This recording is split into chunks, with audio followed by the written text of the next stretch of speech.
right?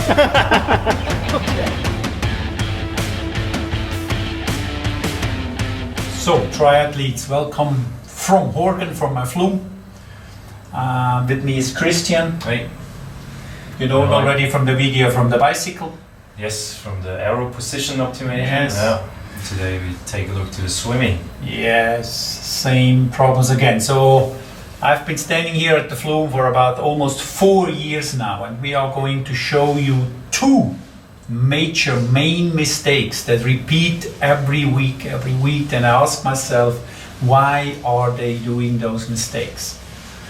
I can't understand it why they're doing it, and we look deeper now with Christian, and he tries to, and he shows us what mobility work they can do.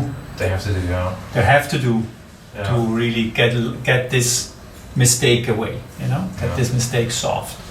So please have a look at this video. I will just take an athlete, have a look at the video how he swims. This is the video you get when you come to the Flume.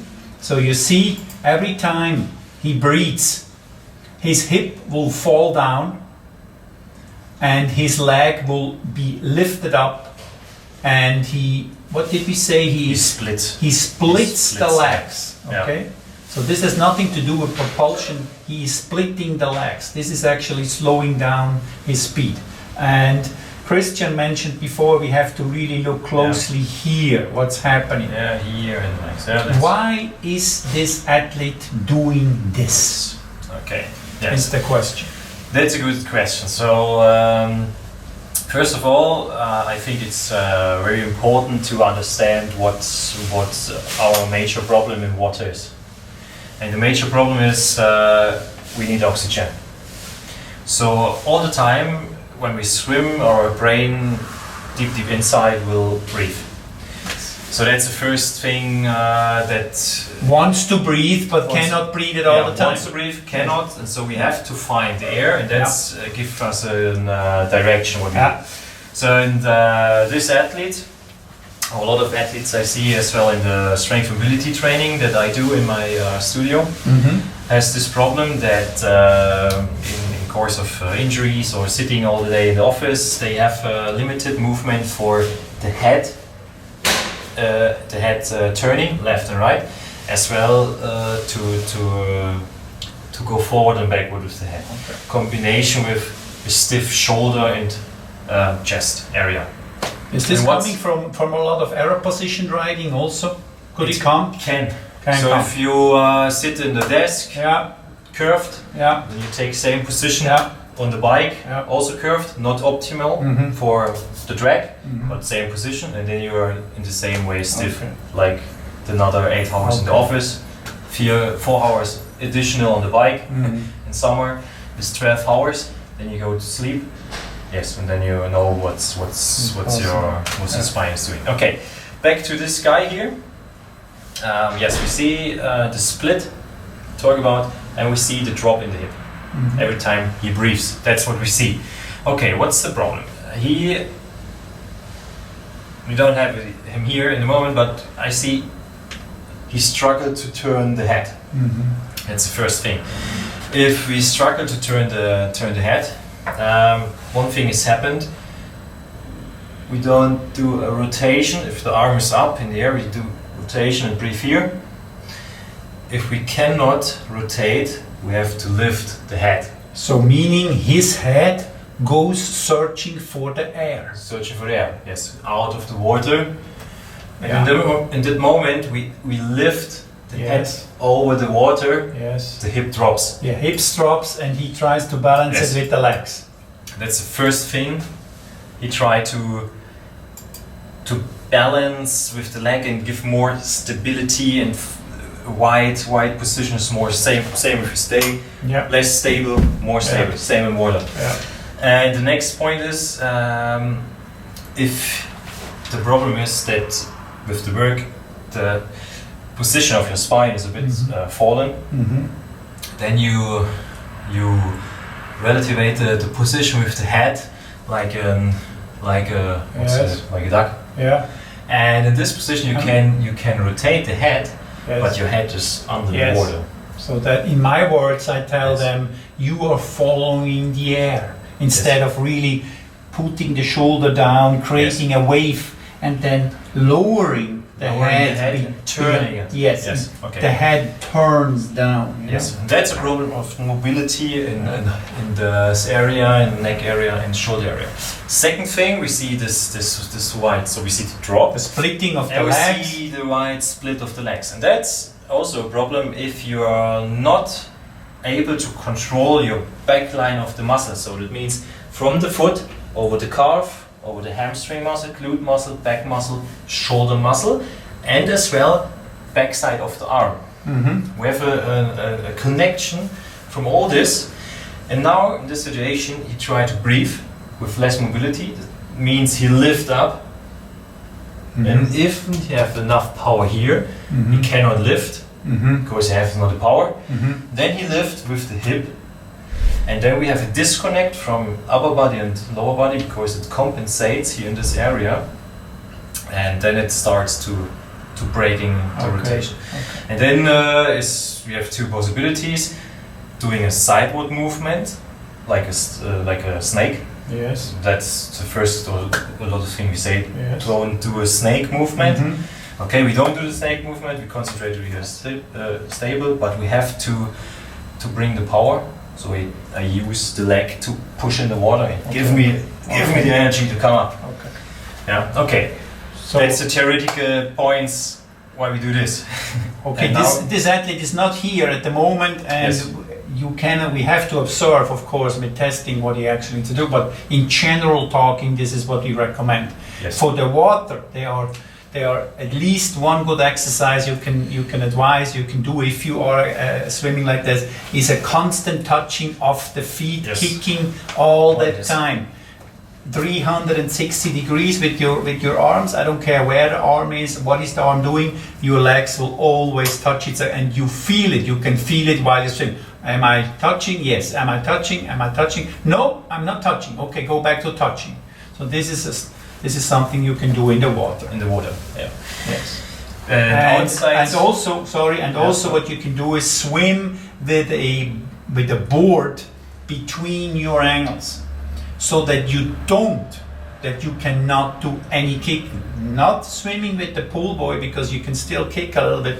I want you to swim with a board between your ankles, and just swim and feel how does it feel when you don't do the kicking, when you don't do the splitting, so that you have the other extreme of your swim style.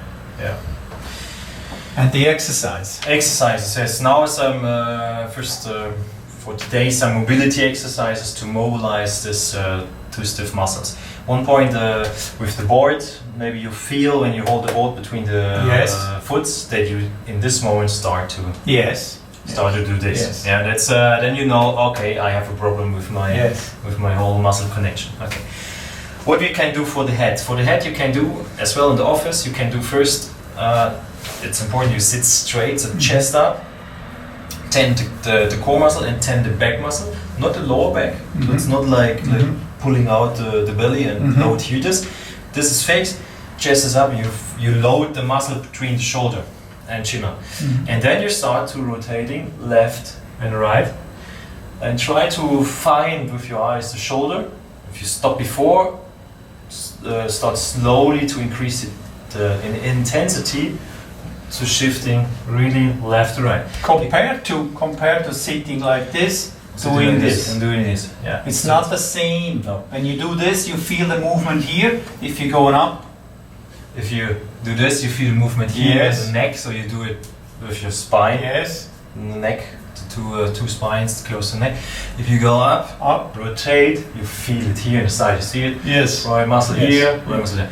Same here, muscle activity, very important. So kind of same thing, kind of turning head, but with the different positions, different muscles. Yes, different muscles. Because changing in the mechanical arm in the waist. Yeah. Second thing you can do: chest up, chin to chest, and slowly back. Something we never do. a lot of people, some people are angry to go in the back way. Take care if you have injured. Discuss a specialist before. But if you are fine, if you're healthy, you can use your spine in all directions. Yeah. In the arrow position, you also do a neck movement.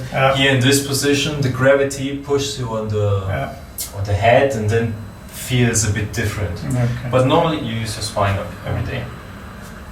Second thing you can do, we see here this maybe restricted movement in the shoulder. Yes. Rolling with the shoulder. Rotate, rolling the shoulders. Yeah, rolling the shoulders. Very important. What I see often is a disconnect. We talk about disconnect upper and lower body. So if you roll, it's not going back and forward with the chest and going forward, going back like this. So like in Y. Can you do it from the side if the camera sees it? You can see.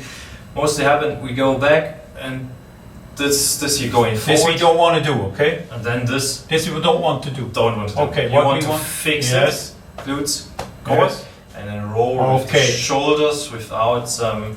Okay, so isolate only the shoulders is the point here, and holding. Isolating by locking this muscle. Yes. Okay. So it looks isolated, but it's connected. It's connected. It's connected. Hip, core, shoulder. Isolated is this here. Yeah. Everything moves in a direction, and then you do something, but not stable. That's for this athlete. Good. Or in general, for all you who struggle with some problems during the breathe. From the mental point, just came to my mind is watch yourself, observe yourself when you swim. Do you think you have to go to get air while you swim? Yes. Did you struggle to get? Yeah. Do you think I have to go and get air, or do you swim and the air is right there? Air is everywhere. It's just it's not in this area. I mean, but if you know how to do it, air is everywhere. So when you go next time swimming, do this stuff here. You know, do the board stuff, and from the mental point here, try to feedback yourself. Am I thinking I have to get air to swim, or I swim and the air is there? Yeah, that's very important. In the last exercise for problems like this, with the split and stiff upper body, is an exercise I discussed with Roy to fix the hip.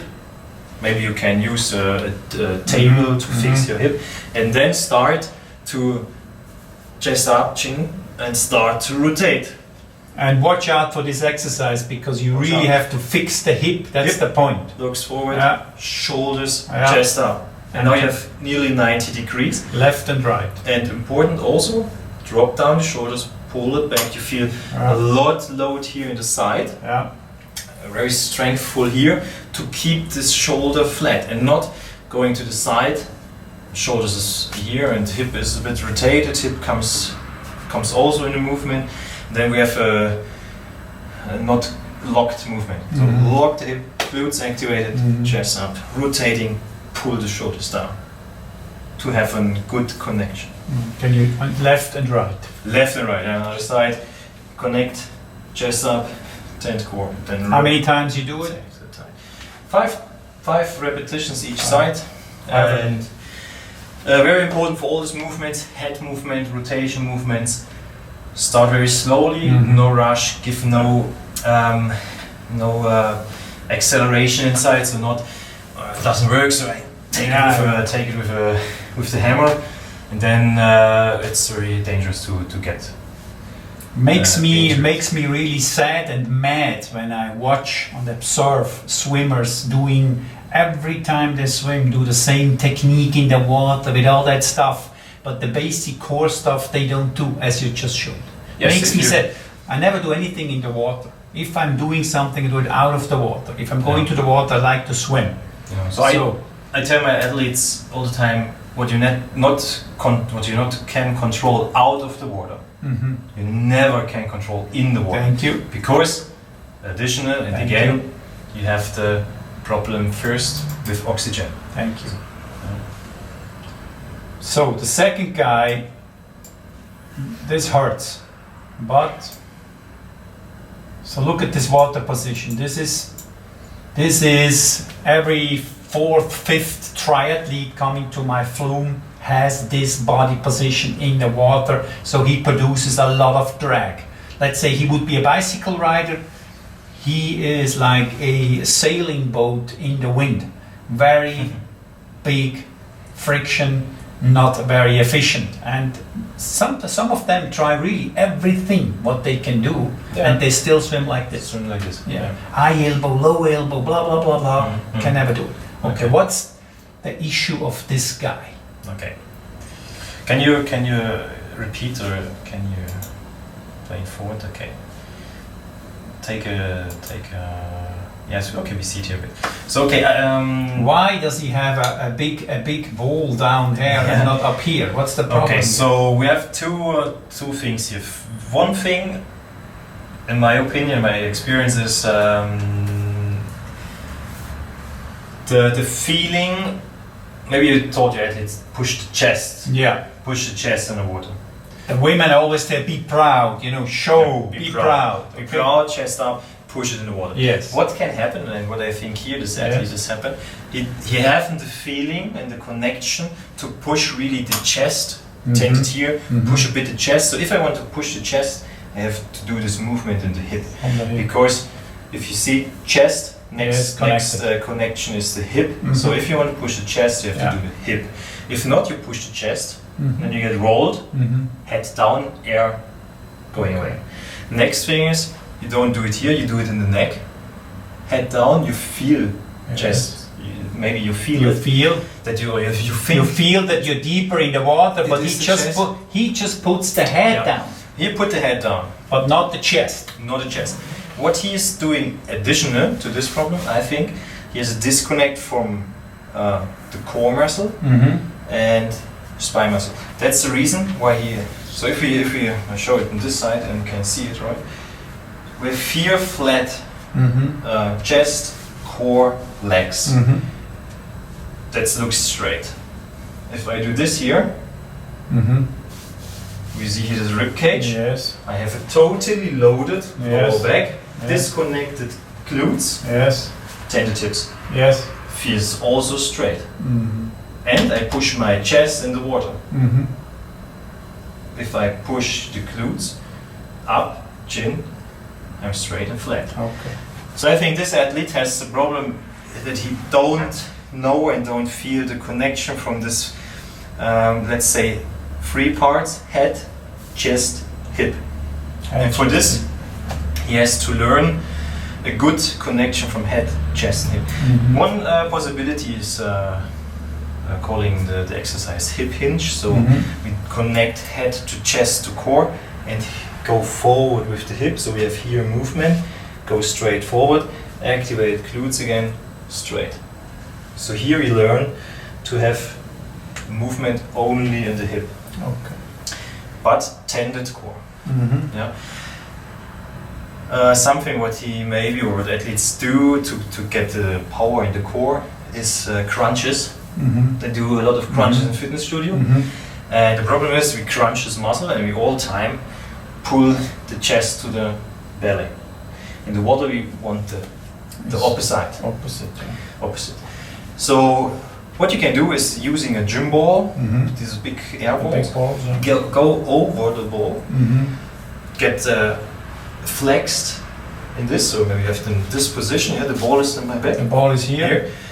And then you overreach it, then go back and on the ball. position. On the ball you do it, okay. Now the ball holds. The ball will hold. I'm you holding you. Overstretched like this, on the side here. I'm holding you. So now head is down, and yet now I start only to get in a neutral position. Okay. And not in a crunched position. Okay. Good point. Good point.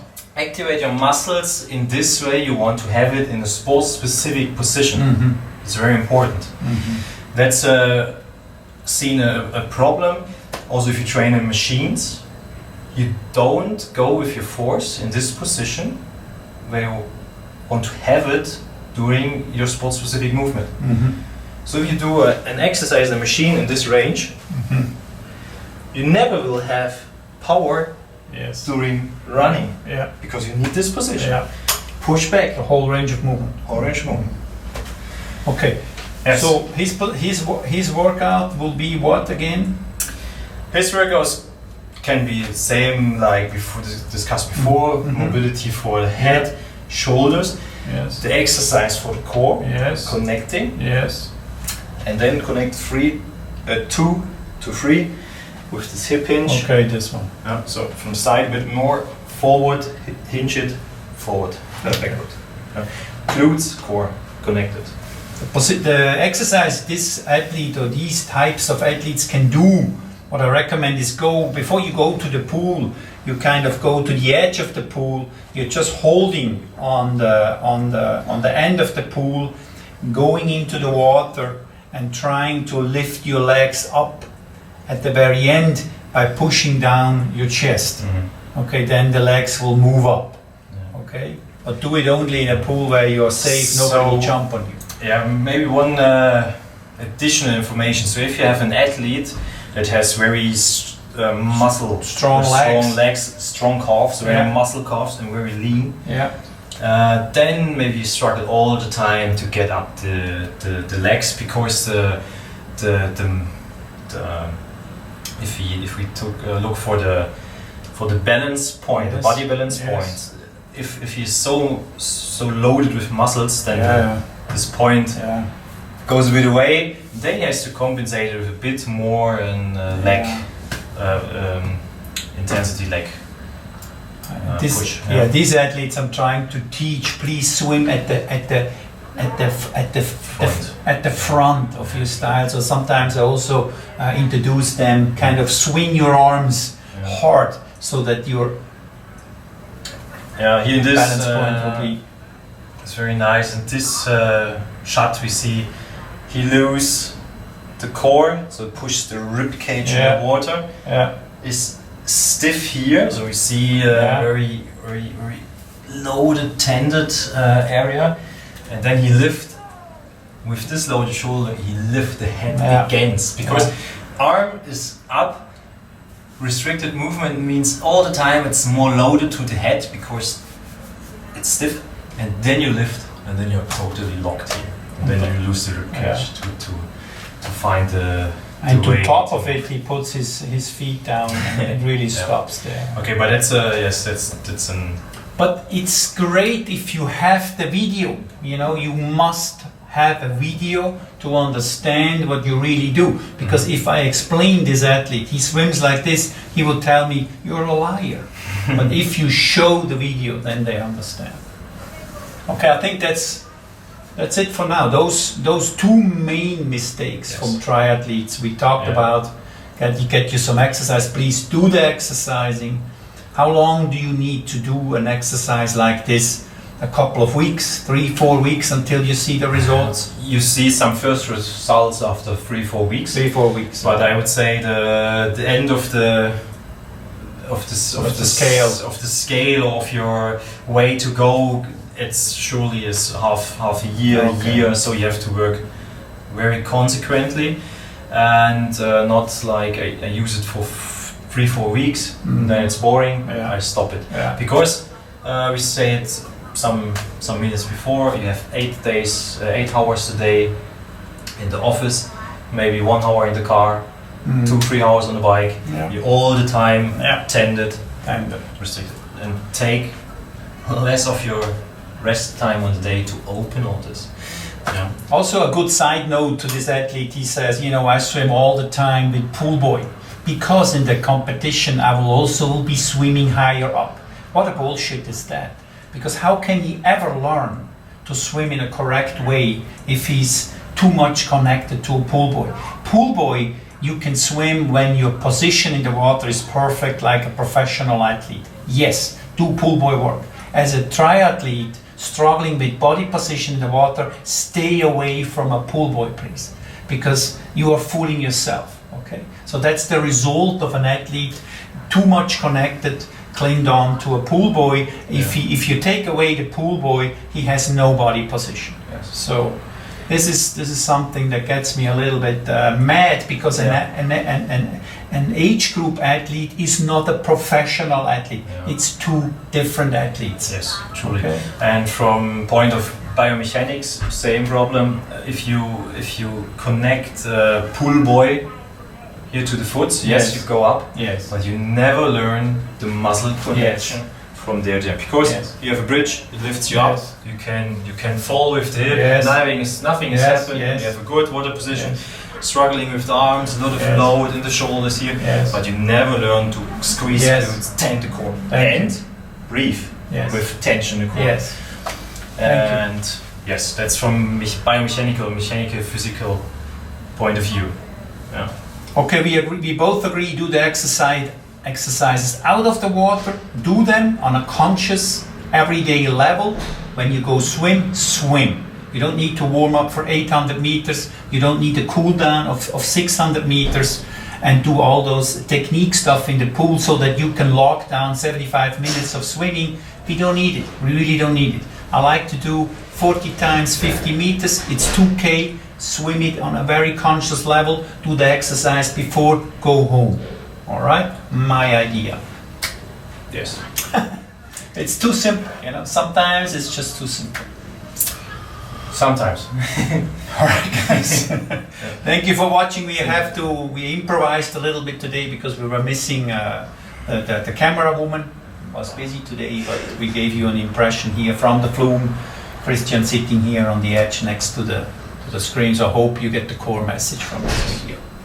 Thanks again. Thanks for watching. Bye.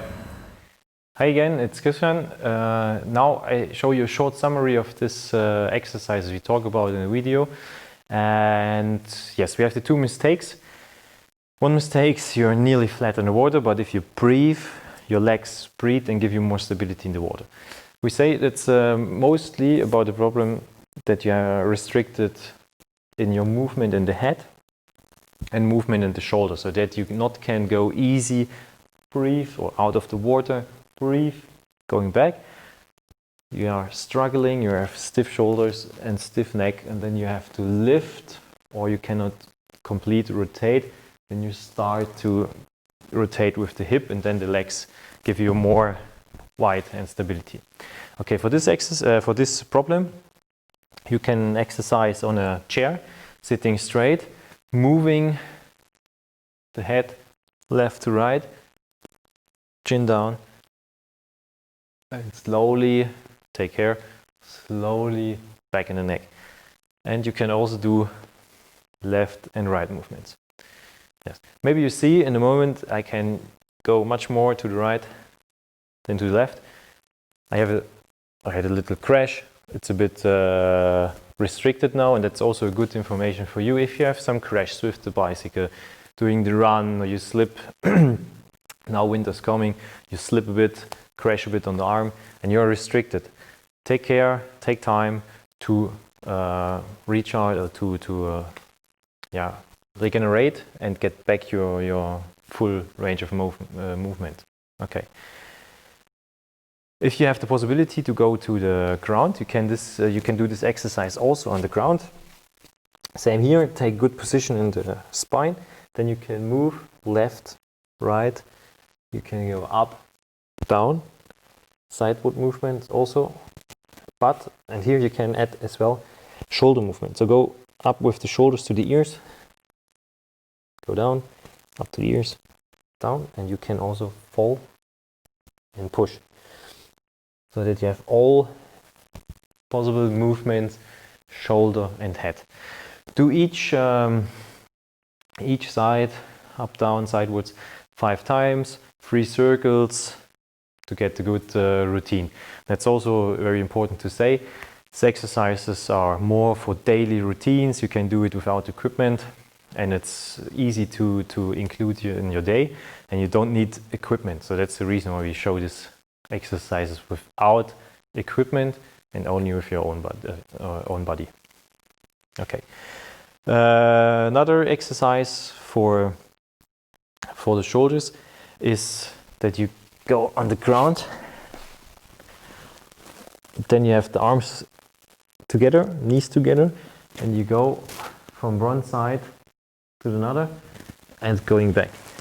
Take care the knees stay connected and that your head is following the hand.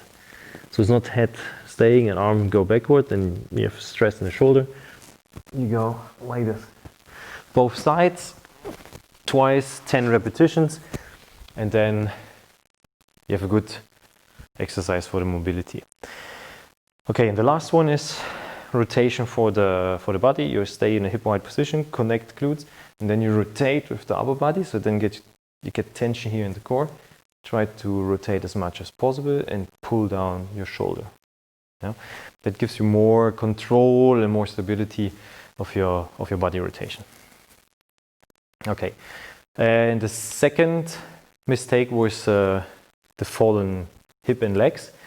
And I say it's mostly a problem of disconnect core and glutes. So if you're in the water like this and you lose this connection, you fall in this position and your upper body went up to the air, and then the legs and hips fall down.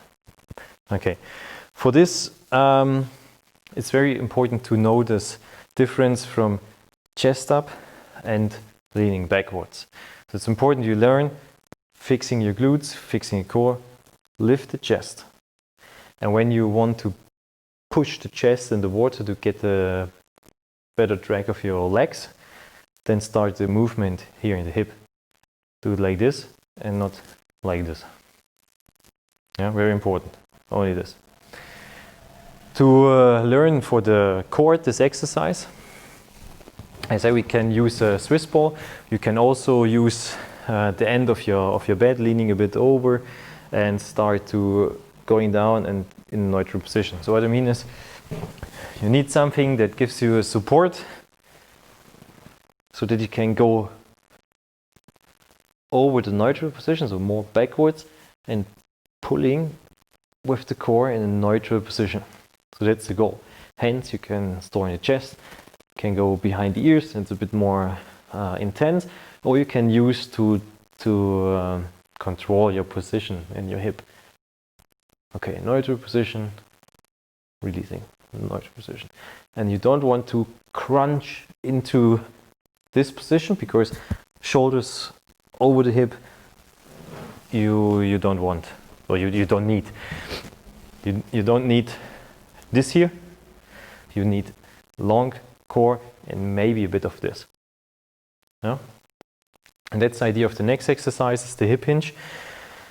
Chest up, connected legs, and then you move only shoulders back, head back, you move only in the hip and going up with the glutes. That's only here. That's to learn the connection of glutes and core. Very important. Okay. Yes, I give you now a little additional exercise. It was not in the video, but it's also very good to practice at home. Activate glutes, core, chest up, and then connect also your arms. So you want to have a straight line. And take care when you go up with the arm that you not disconnect the movement here or the tension in the hip and the lower back. Glutes, core, chest up, arms up. Yeah. Another side, connect all straight, going up.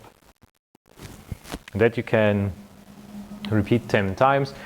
Then you move again, shoulders, move again the head, 10 times again. Try to do it as a routine, as a circle, that you do this 3 exercises in a circle, 3 series, 10 repetitions, or you do it isolated, 1 exercise 3 times 10, next, and try to get it in a weekly routine. Okay, have fun with these exercises, and if you have some questions, write it below this video, and we try to keep in touch with you and write some answers. Okay, have a good time and bye. Hey guys, thank you very much for watching my YouTube channel. This is my book Triathlon Total in the 4th edition, 470 pages for $28.95. Check it out.